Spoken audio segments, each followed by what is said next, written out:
விருந்தினராக அழைத்தார். யாரு? புரட்சி தலைவர் அவர்கள். வாரியார் சுவாமிகள் கையினாலேயே பொன்மனச்செம்மல் என்கிற பட்டத்தையும் வாங்கினார். இப்போ என்ன ஆயிடுத்து தெரியுமா? இனிமேல் வாரியார் சுவாமிகளுக்கு எந்த ஆபத்தும் கிடையாது, எங்கேயும் போகலாம். நம்ம தலைவருக்கு பொன்மனச்செம்மல்னு பரிசு கொடுத்துட்டாரப்பா, அன்னைக்கு ஏதோ எக்குதப்பா, ஏதோ வாய் தவறி ஏதோ சொல்லிட்டாரப்பா, விடப்பா. இதாயா எம்ஜிஆர்? இதாயா எம்ஜிஆர்?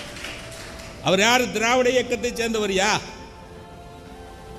எம்ஜிஆர் அவர்கள் திராவிட இயக்கத்தை சேர்ந்தவர்.